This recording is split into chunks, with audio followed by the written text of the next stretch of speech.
الحمد لله وكفى وسلام على عباده الذين اصطفى أما بعد. أعوذ بالله من الشيطان الرجيم. بسم الله الرحمن الرحيم. ومن يكفر بالإيمان فقد حبط عمله وهو في الآخرة من الخاسرين.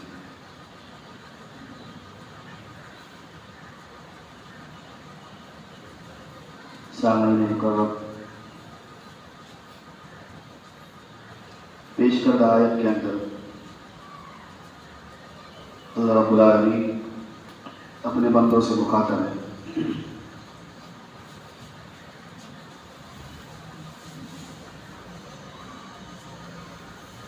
اور ایک بہترین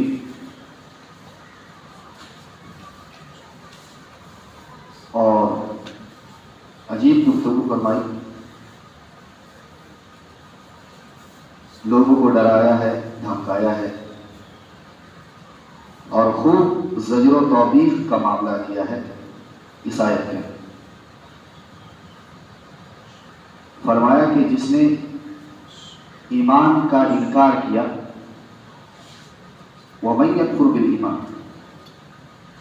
جس شخص نے بھی ایمان کا انکار کیا تو فقط حبط عملہ، اللہ رب العالمین اس کے اعمال کو بیکار کر دیں گے، قبول نہیں کرے گا، حبط ہو جائے گا، رائگاں ہو جائے گا.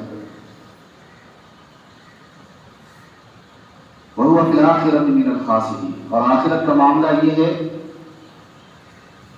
کہ وہ نقصان اٹھانے والوں میں شمار کیا جائے گا. دنیا کے اعتبار سے اس کے اعمال جو ہوتے ہیں وہ قبول نہیں کیے جائیں گے. چاہے جائے گی کہ اس نے بڑے بڑے کارنامے انجام دیے ہوں، لیکن پھر بھی اگر ایمان سے دل خالی ہے تو آخرت میں وہ خسارہ اٹھانے والے لوگوں کے اندر شمار ہوگا.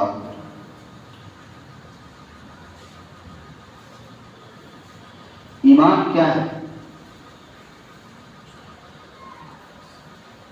سب سے پہلے ہمیں تو یہ سمجھنا چاہیے کہ ایمان کہتے کسے.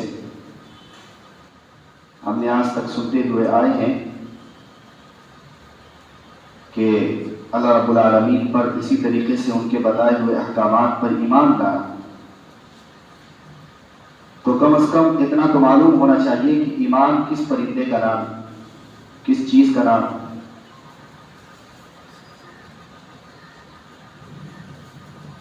ایمان اصل میں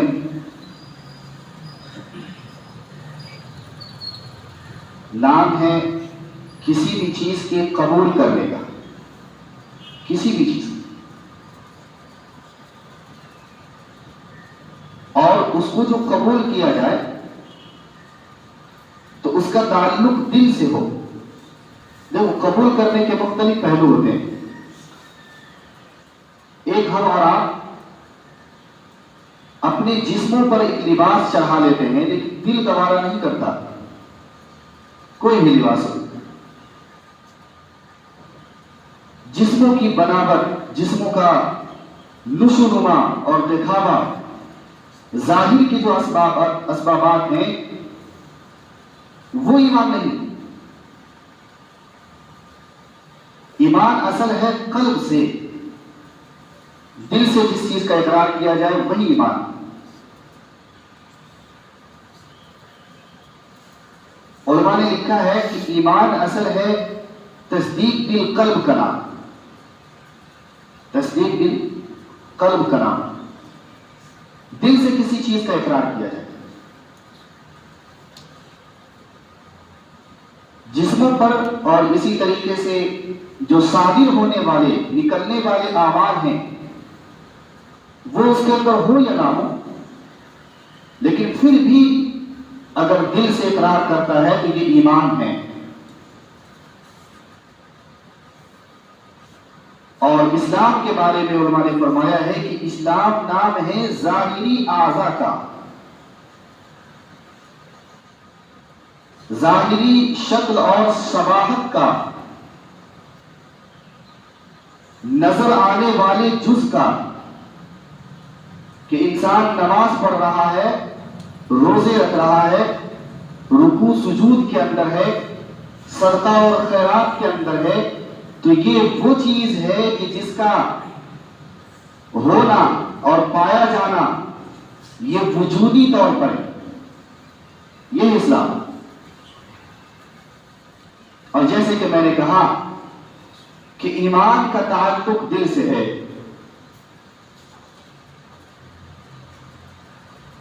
بعض علماء کرام نے کہا ہے کہ یہ دونوں چیزیں شرط ہیں، لازم اور ملزوم ہیں جنت کو پانے کے لیے، اور اسی طریقے سے آخرت میں کامیابی کے لیے۔ یعنی دل کے اندر بھی وہ چیز ہونی چاہیے، اور پھر جو دل کے اندر ہے وہی بات نکھر کے سامنے بھی آنا چاہیے۔ اب علماء کرام نے یہاں پر دو چیزوں کو ملا دیا ہے، ایمان اور اسلام کو۔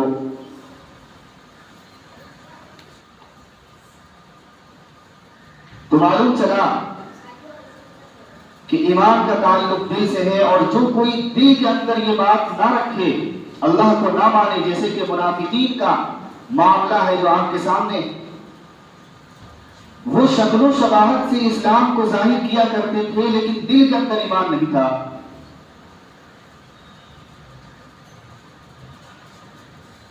تو دیکھو معاملہ کتنا برعکس ہو گیا ہے، وہاں پر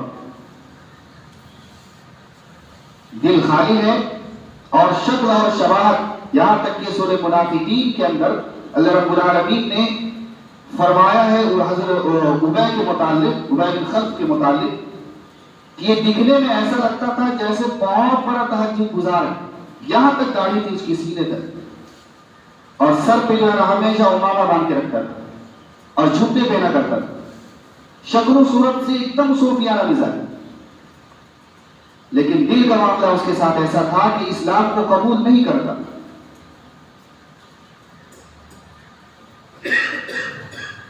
تو دیکھو نجات کے لیے اور صحیح راستے کی تعین کے لیے دونوں چیزوں کا ہونا شرط ہے۔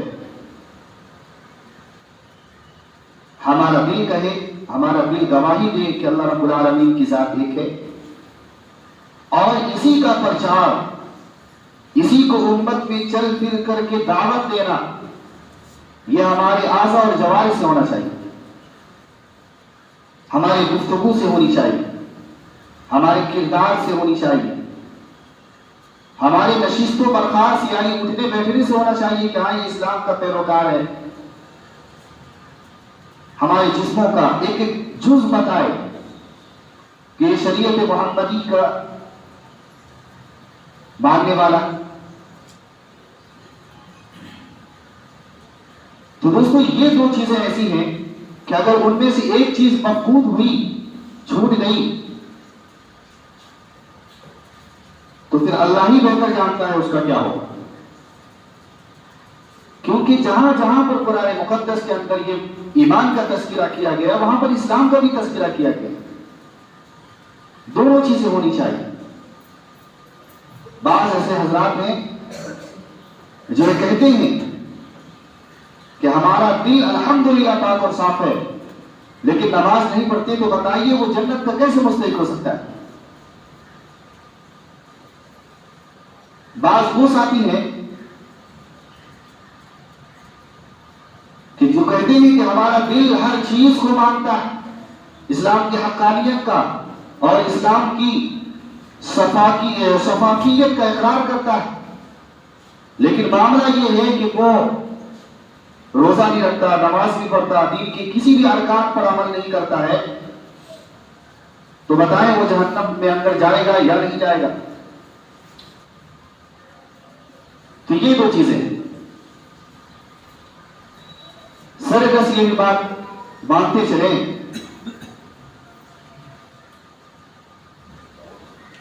کہ یہ ایمان اتنا قیمتی شے ہے کہ اس کائنات میں اس سے زیادہ قیمتی آپ کو کوئی چیز نظر نہیں آ سکتی، اللہ نے بنایا ہی نہیں ہے اس سے زیادہ قیمتی شے۔ کسی بھی چیز کا مقام اس کے اوپر نہیں، کسی بھی چیز کا۔ یہاں تک کہ زمین اور آسمان اور یہ خلا، یہ رعنائیاں، یہ سمندر اور یہ پہاڑ، یہ دریا اور یہ آسمان، یہ چاند سورج ستارے، یہ بھی اس کا مقابلہ نہیں کر سکتے۔ گویا نبی علیہ السلام کی ایک حدیث کا ٹکڑا ہے کہ یہ ساری چیزوں کا وجود ہی ایمان پر بقا ہے۔ انسانوں کے دل کے اندر ایمان ہوگا تو یہ چیزیں صحیح اور سالم رہیں گی۔ اگر انسانوں کے دل سے اندر ایمان کی کیفیت نہ ہو تو پھر ان چیزوں کا کوئی مقصد نہیں۔ تو سب سے مقدم شے وہ ایمان ہے، اور اس ایمان کو بنانے کے لیے صحابہ کرام کی جماعتوں نے بڑی بڑی قربانیاں دی۔ ہمارے اسلاف کے قربانیوں سے اور ہمارے اسلاف کی زندگیوں سے یہ بات نمایاں طور پر نکھر کے سامنے آتی ہے کہ انہوں نے جو قربانیاں دی ہیں، آج تک کسی بھی دھرم کے ماننے والوں نے اپنے دھرم پر اتنی بڑی قربانیاں نہیں دی۔ یہ ہمارے لیے فخر کی بات ہے کہ مذہب اسلام کو بچانے کے لیے بے انتہا کوشش کی گئی۔ بات چلے گی تو آپ کو سمجھ میں آئے گی۔ حضرت عمر بن خطاب ہیں، یہ امیر المؤمنین تھے اس موقع پر، اور ایک صحابی حضرت خباب بن ارت ہے، خباب بن ارت، انہوں نے اسلام کے خاطر بڑی بڑی قربانیاں شیری۔ جب ان کا دور آیا تو حضرت خباب سے پوچھا گیا کہ بھائی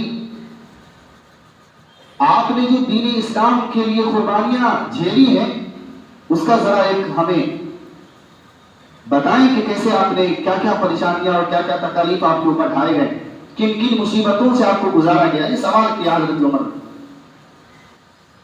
تو جواب میں حضرت خباب نے کوئی لمبی تقریر نہیں کی کہ فلاں جہاد میں میں نے شرکت کی اور رسول اللہ صلی اللہ علیہ وسلم کے ساتھ مکہ کی گلیوں میں مجھے بھی مارا گیا اور یہ ہوا اور فلاں ہوا، کچھ نہیں کہا، بلکہ اپنا ایک عملی جامہ جو ان کا جسم تھا، کہ جسم کے گوشت گر گئے تھے پیچھے کمر کے پاس سے، اس کو وہ کپڑے کو اٹھا کر کے دکھایا کہ یہ ہے قربانی۔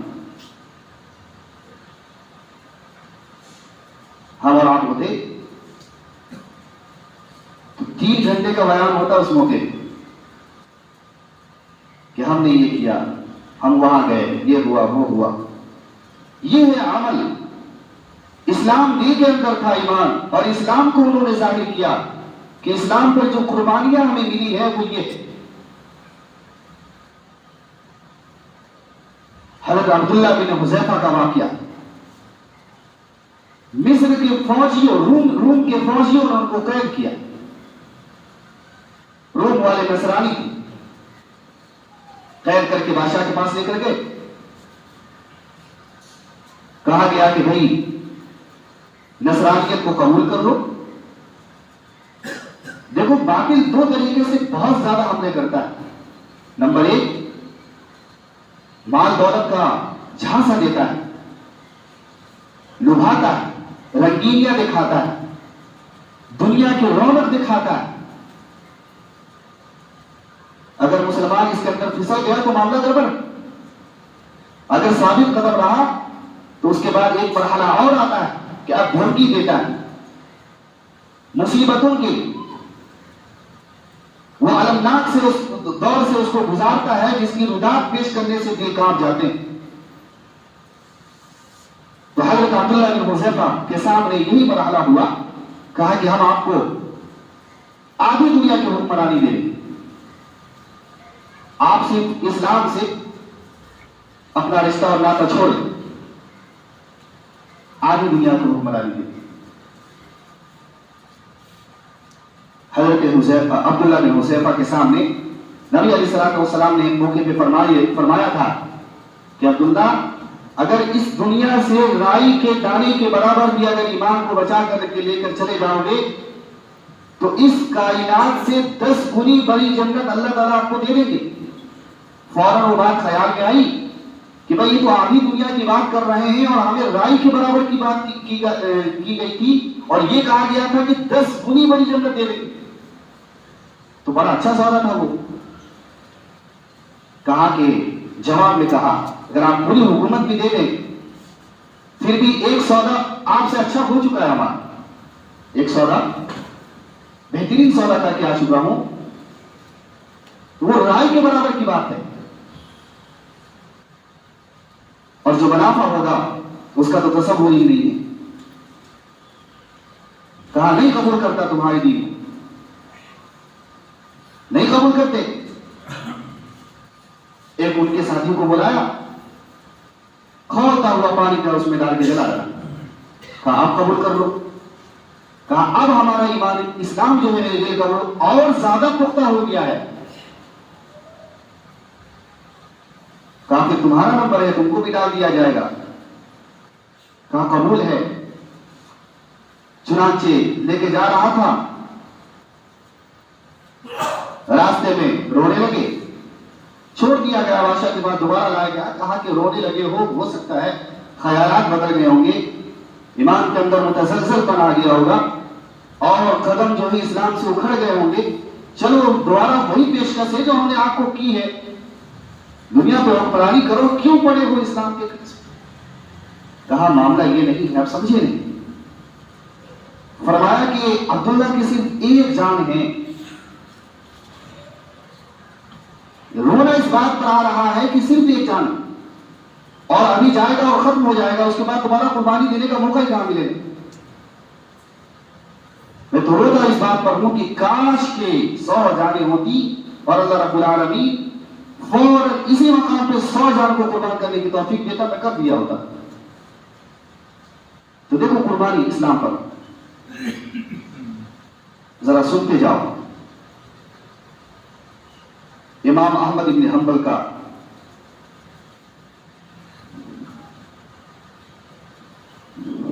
اتنا پرسوز واقعہ ہے اسلام پر قربانی دینے کے اور ایمان پر جمنے کے سلسلے میں کہ واقعتاً اگر کوئی غور و فکر کے ساتھ دل کو حاضر ناظر اور اللہ رب العالمین کی شان ربوبیت کا نگاہوں کے سامنے لا کر کے اس واقعے کو سنا جائے تو آنسو نکلے بغیر نہیں رہ سکتی. یہ آنکھیں اللہ کی دی ہوئی ہے تو آنسو تو آنے. خلق قرآن کا مسئلہ اٹھا. بادشاہ, عمرا, سلاطین, بڑے بڑے رئیس کہنے لگے کہ ہمارے مسلک کو قبول کر لو, اسلام اور کفر کی لڑائی نہیں تیار رکھی. بس ایک ایسا مسئلہ تھا جو واقعتاً اگر اس کو مان لیا جاتا تو آگے چل کے یہ اللہ رب العالمین کی جو قرآن مقدس ہے اس کے اوپر مخلوق ہونے کا ایک حکم لگ جاتا. اذیت دینے والے کافر نہیں تھے بلکہ وہ بھی مسلم تھے, بادشاہ تھے, سلاطین تھے. کہنے لگے مان لو. کہا نہیں مانتا, ہمارے پاس دلائل ہیں. دلیل کی بنیاد پر خوب مقابلہ کیا. یہاں تک کہ جب سلاطین دلیلوں سے ہار چکے تو کہا کہ اب اسے قید کرو. تقریباً 16 سال کی صحبت برداشت کی. 16 سال جیل میں متصل رہے اور صبح شام درے مارے جاتے تھے. ایک موقع ہے کہ ان کو جیل سے نکالا گیا, بات چیت کی گئی لیکن نہیں مانی.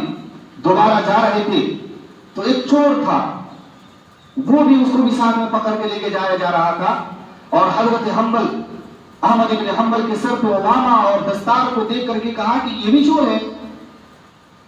بھائی یہ جو تو چوروں کا ہے نا, کیا ٹوپی والے بھی چوری کرنے لگے؟ ماشاءاللہ داڑھی پکی ہوئی تھی اس زمانے میں, جوانی رخصت ہو رہی تھی, آخر کا مرحلہ. کہا اتنا بڑا درویش انسان کی چوری کر سکتا ہے, اس جیل میں اس کو کیوں ڈالے جا رہے؟ احمد بن حنبل نے کہا کہ میں نے چوری نہیں کی, بلکہ دین پر اٹھے ہوئے ڈاکوؤں کے چوری کے اوپر میں نے نشاندہی کی ہے. اس پاداش میں مجھے ڈالا جا رہا. میں نے دین حنیف سے ایک مسئلے کو چوری کرنے نہیں دیا اوپر, مجھے تو اس پاداش میں ڈالا جا رہا. چور کہنے لگے کہ مجھے جانتے ہو؟ اپنا تعارف کرایا. کہا کہ جب سے میں نے ہوش سنبھالے ہیں ہر 6 مہینے اس کے اندر میں پڑا رہتا ہوں, نکلتا ہوں, چوری کرتا ہوں, پھر ڈال دیا جاتا ہوں, پھر ڈال دیا جاتا ہوں, اور مجھے معلوم ہے کہ میں غلط کام کر کے اس کے اندر آتا ہوں, لیکن چونکہ میں اس کا عادی ہو گیا ہوں اور ایک غلط کام پر میں نے اتنی صعوبتیں برداشت کی ہیں, تو میں آپ کو یہ نظریہ پیش کرتا ہوں کہ جب خدا نخواستہ آپ کے قدموں کے اندر متزلزل پن آئے, آپ کے دل کے اندر ذرا نرمی آئے, اور تکالیف سے جب آپ جھونج جائیں, اور کہیں ایسا مرحلہ آئے کہ آپ اپنے دین حنیف کو اور اس مسئلے پر, جس پر مسئلے پر آپ اٹھے ہیں, کہیں ایسا نہ ہو کہ یہ خلافت عباسیہ کی درے اور ان کی مار تکالیف آپ کو دین حنیف سے برگشتہ کر جائیں. لہذا اس موقع پر ذرا اس ناچیز کو بھی یاد کر لینا اور ان کی قربانی کو دیکھ لینا کہ ایک ناحق چیز کے اوپر پوری زندگی صرف کی ہے, اور آپ تو اللہ کے دین کو لے کر کے اٹھے. یہ جملے تھے. حضرت امام احمد بن حنبل آخری زمانے میں کہہ رہے ہیں کہ اگر امام احمد بن حنبل کا ایمان بچا ہے تو اس چور کی وجہ سے بچا ہے.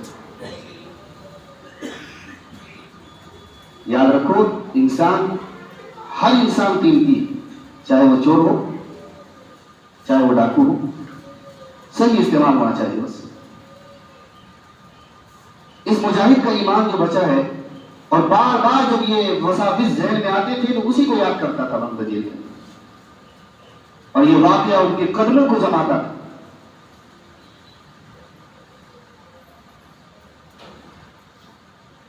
تقریباً 3 بادشاہوں نے ان کو مارا. معتصم نے پیٹا, مامون نے مارا, اسی طریقے سے ان کے بعد والے نے, اور چوتھے کے اندر جا کر کے ذرا معاملہ رفع دفع ہوا ہے, اور اپنے لوگ جب حکومت پہ آئے ہیں تو ان کو رہائی ملی. 3 بادشاہوں کے ظلم و ستم کا سامنا کیا, اور یہ ساری کی ساری چیزیں اسلام کے اوپر ہے. تو یارو, یہی معاملہ آخر میں آتا ہے کہ ایمان یہ تصدیق بالقلب کا نام ہے, اور اسلام یہ ہے کہ آپ اپنے جسموں سے, آپ اپنے جوارح سے, عمل سے, قول فعل سے اس کو ثابت کریں, اس پر عمل کریں, تاکہ یہ معلوم ہو کہ دل کے اندر سے وہی بات نکل رہی ہے جو ایمان کی کیفیت ہے. اس پورے ڈھانچے کا نام دین حنیف.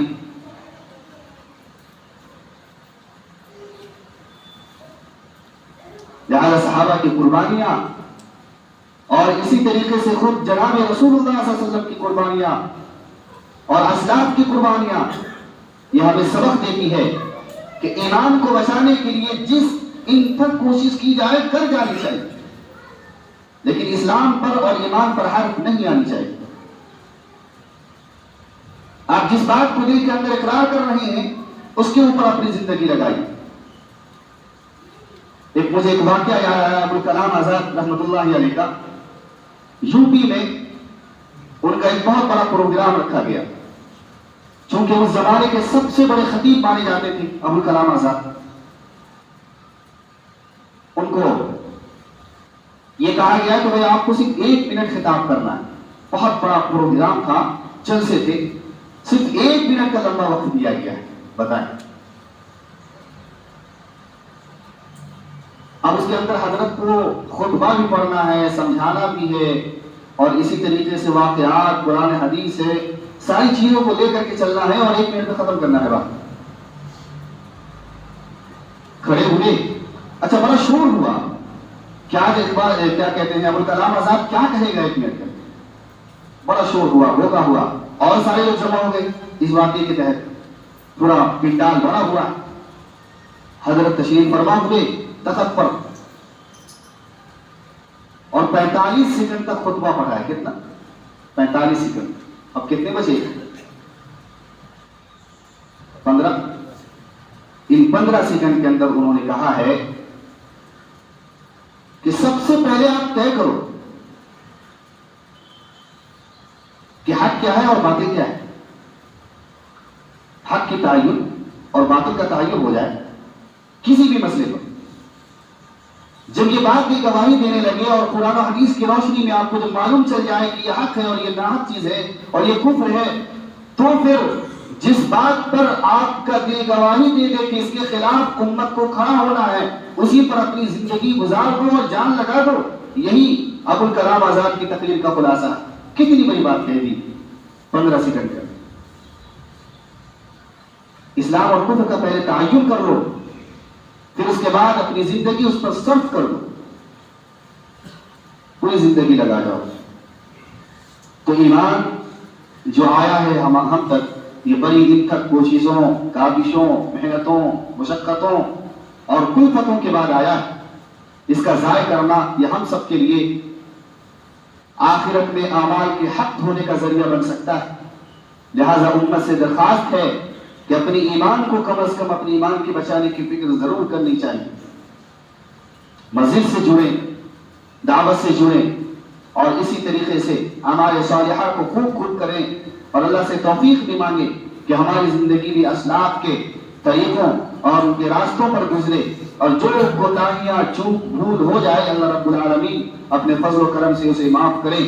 وآخر دعوانا الحمد للہ رب العالمین.